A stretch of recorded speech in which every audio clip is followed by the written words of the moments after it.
You know, say I dey tell una say sometimes some things wey be say you no expect say e go happen, e go come dey happen.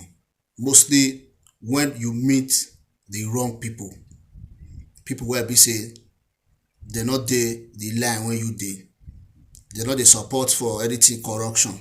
So that be the matter of Peter Obi and President Tinubu, Atiku. So these three people, so wetin happen this year, this past election of February 25th 2023, na wetin be say e never happen for the history of Nigeria. For a lot of things don dey come up wey be say Nigeria before don know say those kind things na wetin be say na normal, na wetin be say suppose dey happen. Like wey be say if president no dey do well, dem fit impeach am. So my people, I would like make una watch this video as this election observer dey interrogate INEC Chairman Yakubu Mahmood. Make una no forget to like this video, make una share am, make e go viral, and also follow this page for more updates. Watch this video and leave your opinion under the comment section. A privilege to be asked to respond to the chairman's speech. And let me start first and foremost by acknowledging the fact that in the chairman's speech, you acknowledged that the election, even though we had a lot of progress that was made, there were lapses. And this has always been in the tradition of the Commission in engaging civil society. We acknowledge the fact that technology played a great role in the 2023 election. We also acknowledge that some of the lapses that we saw in the 2023 election were also because of technology.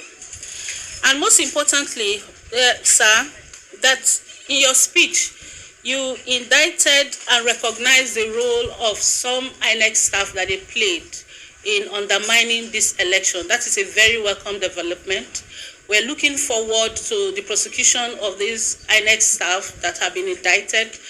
We also acknowledge the fact that we know that the former or the suspended resident electoral commissioner of Adamawa State is right now under prosecution. We acknowledge these very positive steps, and we wish that the commission will see this to an end. In preparing for the 2023 election, I want to also use this opportunity to commend my colleagues, civil society, for the role that they played in working with INEC and other stakeholders and the turnout of the election that we had. We're hoping that this meeting will be a meeting where we all have the opportunity to speak very objectively to the issues and return that feedback from INEC. I know, sir, that in your statement you had mentioned that the issue of the IREV, well, I know that is still in court, and it's something that you want to suspend comment on.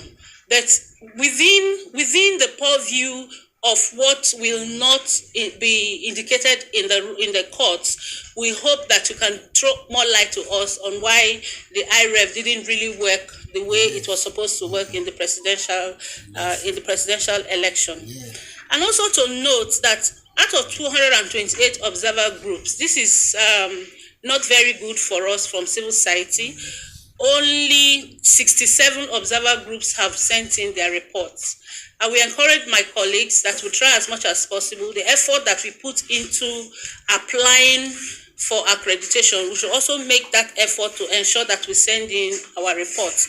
Because over the years, I have noticed that the recommendations that we put into our reports are taken on by INEC. And this has brought about some of the reforms we have seen in our electoral process. So 30% out of 228 observer groups that have submitted their report, it's not a good outing for civil society. Exactly. If 228 civil society observer groups were accredited for the election, and so many months after the elections, we are yet to submit our report. It's not a good outing for us. So I would really encourage us, in light of the collaboration with INEC, to send in our reports. Finally, sir, we also acknowledge the role that the political class have continuously played in undermining our electoral processes. And we hope that someday we can have a meeting, INEC, political class in the room and civil society in the room, searching out all of these things. We commend the 2023 election for the technological innovations, and like I said earlier, sir, I want to also insist or reiterate the fact that we truly need to know what happened with IREV for the presidential election without really going into what is already in